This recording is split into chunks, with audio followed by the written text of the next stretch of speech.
Bom dia, queridos. Paz seja com todos. Estou passando aqui para trazer uma mensagem ao seu coração. Queria compartilhar com vocês. Amém, amado? Tenha um dia abençoado, em nome de Jesus. Eu queria compartilhar Atos capítulo 3, versículo 1. Diz assim: Pedro e João subiam juntos ao templo na hora da oração à nona. Era trazido um varão desde o ventre de sua mãe e era coxo, o qual todos os dias punham à porta do templo chamada Formosa, para pedir esmola aos que entravam. Ele, vendo a Pedro e João que iam entrando no templo, pediu que lhe desse uma esmola. E Pedro, com João, fitando os olhos nele, disse: Olha para nós. E olhou para ele, esperando receber alguma coisa. E disse Pedro: Não tenho prata nem ouro, mas o que eu tenho te dou. Levanta em nome de Jesus Cristo e anda.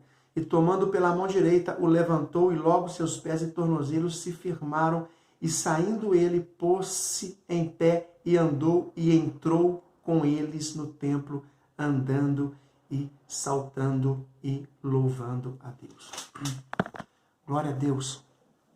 Deus seja louvado. Amado, a Bíblia diz, no livro de Atos, capítulo 3, versículo 1, que Jesus prega o Evangelho, discipula os 12, consolida os 12, mostra a importância do reino de Deus. O reino de Deus não é comida nem bebida, é fazer a vontade do Pai, é fazer a vontade daquele que nos enviou. E a Bíblia diz que Pedro e João iam para a oração nona. Eles iam orar. E o que me chama a atenção é que eram dois homens que erraram muito com Jesus. Não é que eles erraram, né, irmãos? Eles tentaram acertar. Deus não olha para os seus erros. Deus olha para a vontade que você tem de acertar. Deus não está preso às suas limitações. Deus está atento à disposição do seu arrependimento.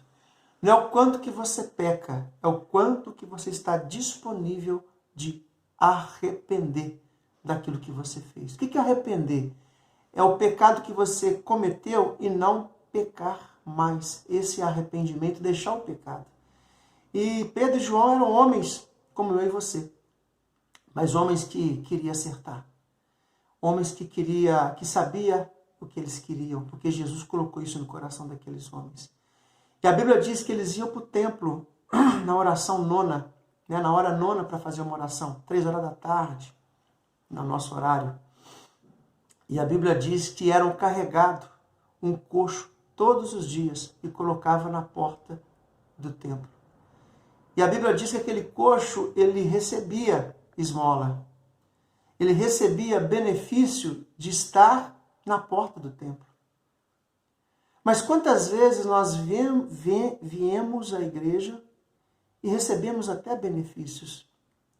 Recebemos até os milagres.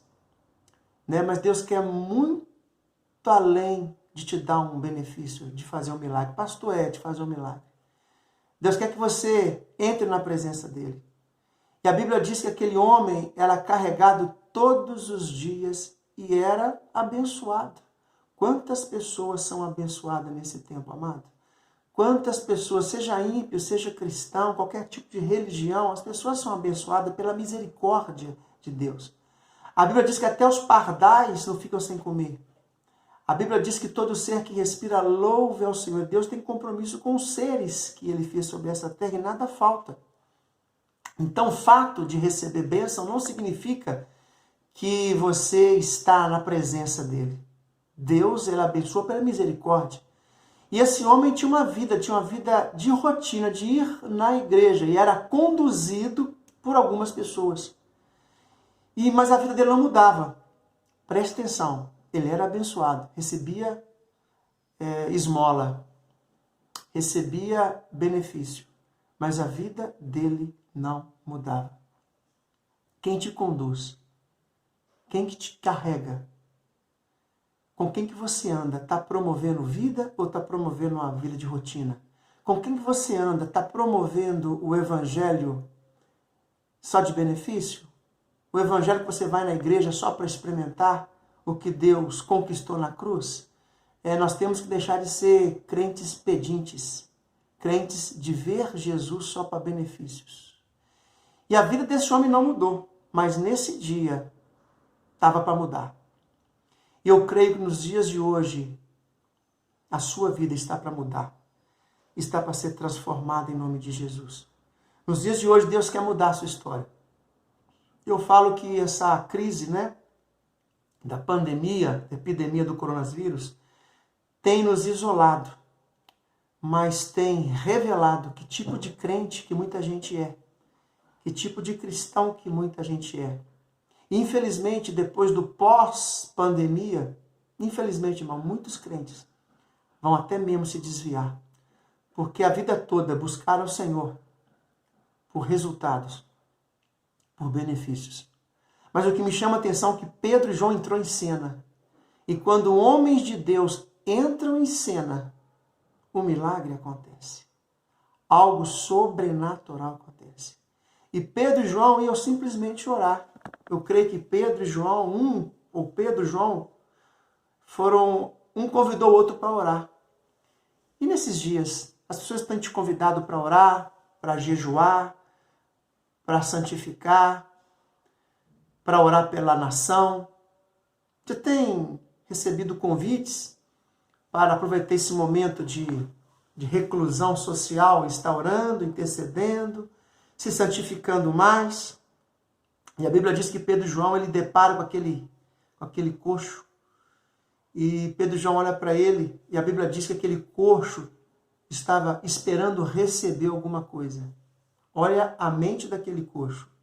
Na mente dele estava assim, vou receber uma esmola de novo.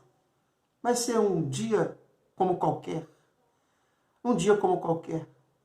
Mas a Bíblia diz que Pedro dá uma palavra incisiva. Pedro e João dão uma palavra incisiva que muda a história dele. Eu não tenho ouro, eu não tenho prata. Mas o que eu tenho eu te dou. E a Bíblia diz que Pedro e João, eles olham atentamente para os olhos daquele coxo. Já preguei muito essa palavra, querido. Olhar os olhos significa ser verdadeiro.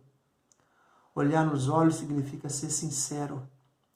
Olhar nos olhos é você ser o que você apresenta que você é. Evangelho não é o que você fala, é o que você faz. Evangelho é feito com atitude. Nós só somos conhecidos pelos frutos. Os escribas e fariseus falavam assim, Jesus falava com eles assim, sua boca me honra, seus lábios me honram, mas o coração está longe de mim. Então não é o que você fala, é o que você faz.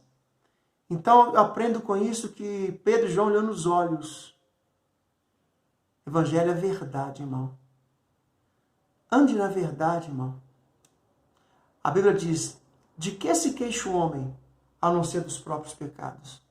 Nós nos queixamos dos nossos próprios pecados. Nós somos resultado dos nossos próprios pecados. Mas não significa que você tem que levar uma vida mentirosa, uma vida de engano. Seja verdadeiro, irmão. Me perguntaram uma vez, pastor, você vive o que prega? Eu falei, eu prego, assim que eu prego, eu corro para o que eu pregue venha cumprir na minha vida. Então, seja verdadeiro.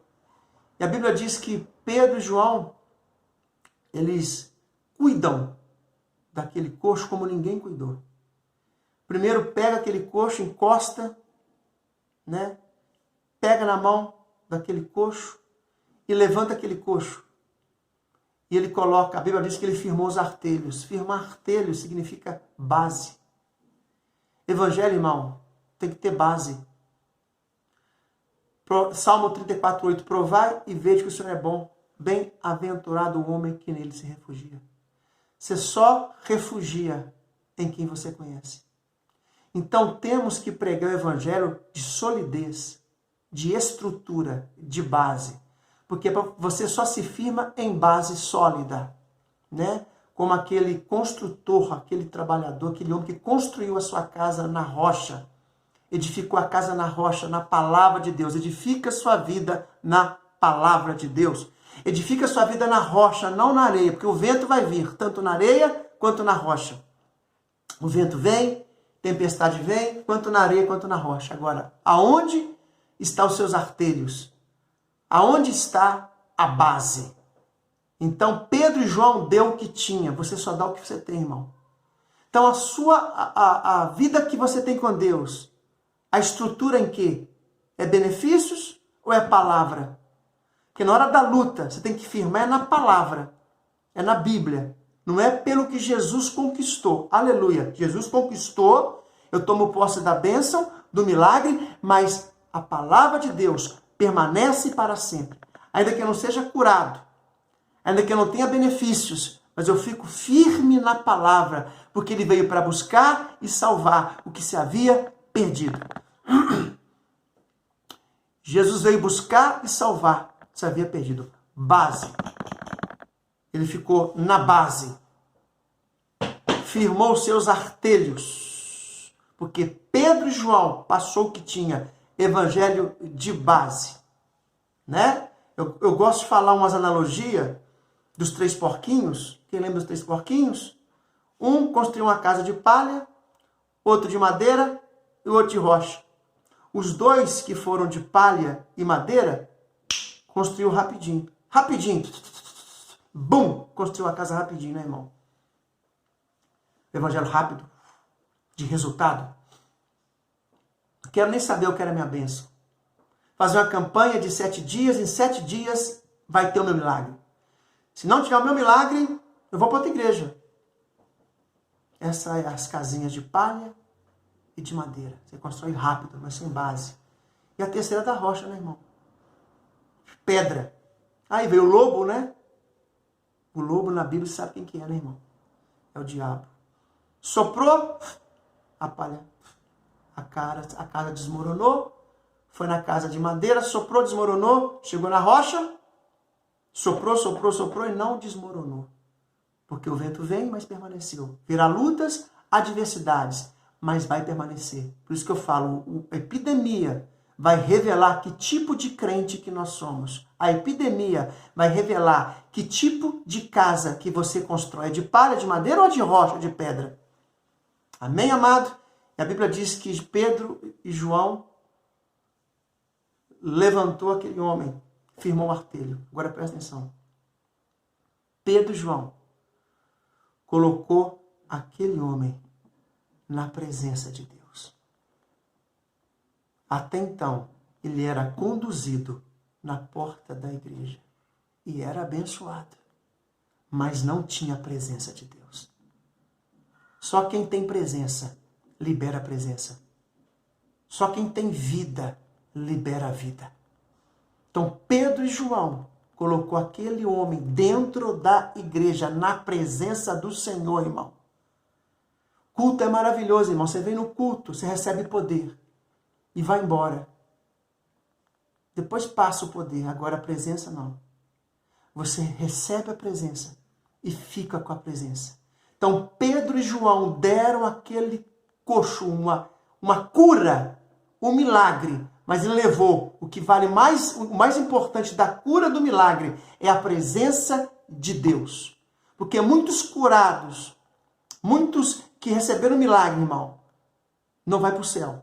Pastor, o que está escrito na Bíblia? Tá, irmão. Os 10 leprosos, 9 foram curados, sim ou não? Sim.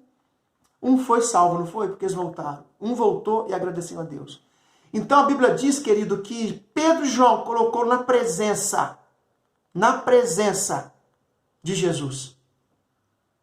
Deus precisa de homens e mulheres que leve a presença, leve o templo. Nós somos templo do Espírito Santo, a presença de Deus. E ele entrou no templo, soltou, louvou e adorou ao Senhor. Fechando. A vontade de Deus é boa, agradável e perfeita. E que você venha entender esse versículo. Atos capítulo 3. Sejam homens que levam a presença de Deus. Não só conduz pessoas por benefícios, para ser um pedinte. Ir na igreja para ser pedinte, irmão, qualquer um é. Agora, ir na igreja para buscar a presença de Deus e leva a presença para sua casa, para o seu emprego, dentro da sua casa. Nenhum mal, nem coronavírus, nenhuma pandemia vai te pegar, porque você está na presença do Senhor. Amém? Então, essa palavra que eu coloquei no seu coração, que Deus colocou no meu coração, tenha um dia abençoado em nome de Jesus. Deus abençoe a tua casa, a tua família, em nome de Jesus. Um beijo no teu coração. Em breve, estaremos aí ministrando mais uma palavra no seu coração. Deus abençoe, em nome de Jesus.